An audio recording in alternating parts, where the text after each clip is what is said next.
membimbing kita ke ajaran yang benar, yaitu ajaran Islam. A'udzubillahi minasyaitonirrajim. Bismillahirrahmanirrahim.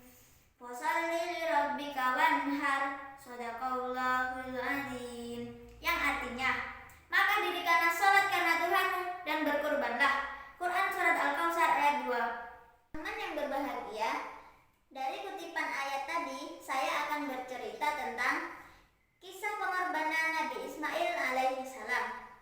Teman-teman pasti sudah mengetahui bahwa Nabi Ismail adalah putra dari Nabi Ibrahim dan Siti Hajar.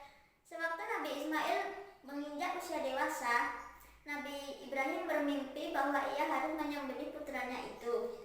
Mimpi seorang nabi adalah salah satu perintah atau wahyu dari Allah. Maka perintah yang ada di mimpinya itu harus dijalankan.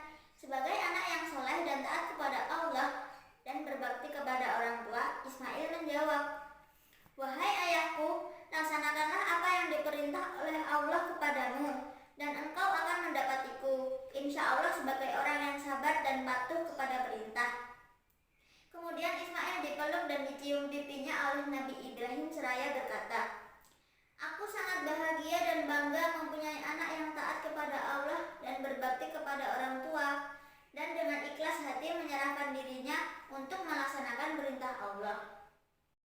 Teman-teman semua yang dirahmati Allah, setelah keduanya berserah diri, Nabi Ibrahim membaringkan Nabi Ismail seraya membaca basmalah dan bertakbir.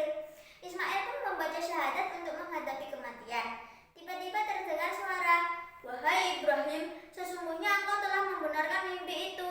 Kejadian tersebut merupakan suatu mukjizat dari Allah yang menegaskan bahwa perintah pengorbanan Nabi Ismail itu hanya suatu ujian bagi Nabi Ibrahim dan Nabi Ismail. Allah menguji sampai sejauh mana ketaatan dan kecintaan mereka terhadap Roh-Nya, dan ternyata keduanya lulus dalam ujian yang sangat berat itu.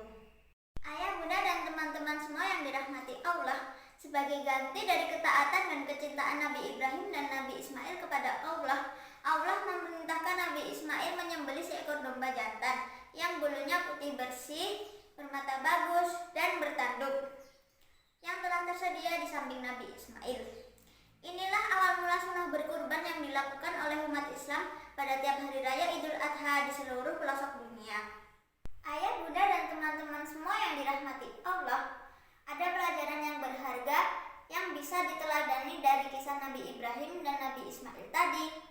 Pertama, bahwa kita sebagai makhluk Allah Subhanahu wa Ta'ala harus meningkatkan ketaatan dan kepatuhan dalam menjalankan perintahnya dan menjauhi larangannya. Kedua, sebagai hambanya, kita harus rela berkorban untuk urusan agama kita. Ketiga, kita harus selalu mencintai dan taat kepada orang tua kita selama orang tua memerintahkan kita berjalan di jalan yang benar. Demikian kisah yang bisa saya ceritakan di sini. Semoga bisa diambil hikmah dan manfaatnya.